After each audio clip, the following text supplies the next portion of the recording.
Did we do the move We off did or something? moving off yesterday. Okay, so you ready? Yeah. Okay. Yeah? Yes. Okay. Say when. Yep. Yeah? Okay. Yeah? Okay. So, today then we're going to now start looking at how we actually do junctions. And we're going to start with one called approaching a junction to turn both either left or right. So what you'll see here is that we're on the main road and we're going to turn into a side road. And the good news is that the routine that you've learnt so far, mirror, signal, position, speed and look, or MSPSL, you actually know quite a lot of the information that you need in order to be successful for this. Because when we pull in, you know how to use your mirrors. So I'm quite happy that I can trust you to do the centre mirror and left mirror and put your left signal on. Because that's the same as just pulling in by the curb. Now, although I'm not going to ask you to get 6 to 12 inches from the curb, most of the time we should approach the turn in our normal driving position, so that 1 metre from the curb. And again, I can trust you to get your car into that position because I've seen you do it. The things that I need to teach you though is these last 2 letters, because this is going to change from what we know. So with regards to the speed and look, basically when we get going, we're going to be driving hopefully around the 20-mile-an-hour mark. But when we come to do turns, most of the time, most corners, you'll find that it's best to go around it around the 10 to 15 miles an hour mark. So regardless of what speed you're doing, we're going to aim to get to that speed before we approach that corner.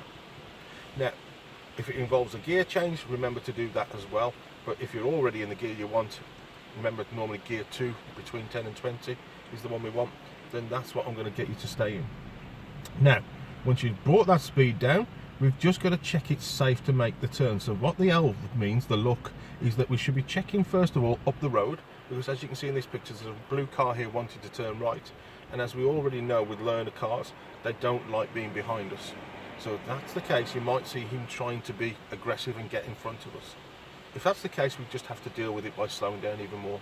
Hopefully though, people will wait. The other thing I want you to do is check it's safe to actually go into the road. So you'll see on this bottom picture here, before they turn, there's things like a bike or a person in the way. Because if that person steps out, we can't keep going, we can't run them over. And there could be other things around the corner, like parked cars, that we've got to immediately think about dealing with. So all of our normal speed then can be changed because of those situations. We may have to do something different. But as long as it stays normal and it stays empty, then basically all we need to find is what they call a point of turn. So as when to go round the corner itself. And what you'll find is that the reference point I taught you for basically being on the road, and it's like that point on the windscreen wiper that we used earlier, we can use that on the approach if you're still not sure of what a meter is. But hopefully what you'll notice is that point will start to move to the left when you come to the end of the curb. So as the bend starts, you'll find it going over to the top left corner of the bonnet, then dropping off towards the badge in the bottom left corner.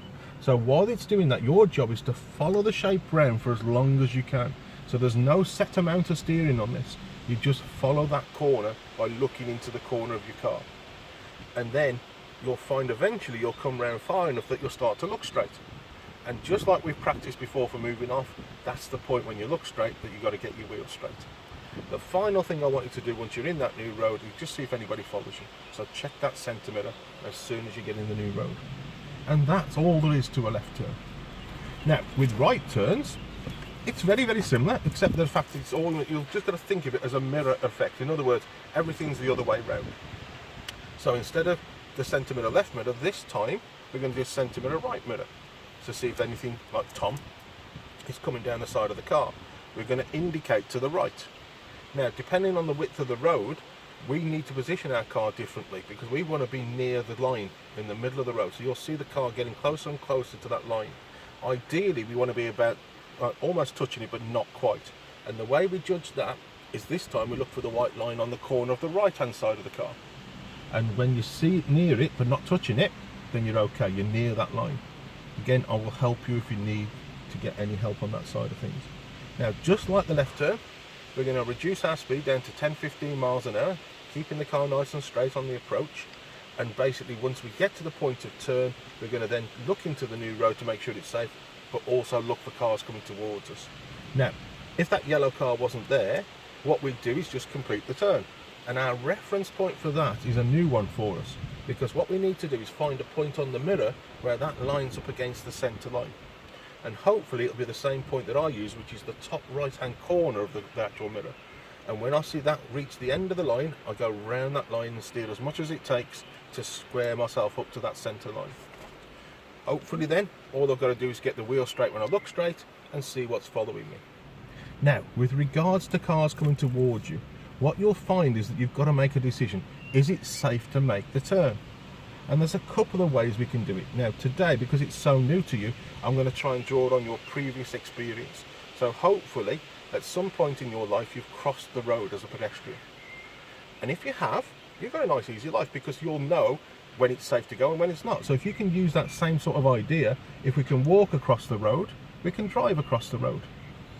But there is a better way of doing it, a more formal one, and that's to introduce you to another set of letters called LADA, which is L-A-D-A. And all it means is, as you're coming up the road, you're going to look at what's coming. You're going to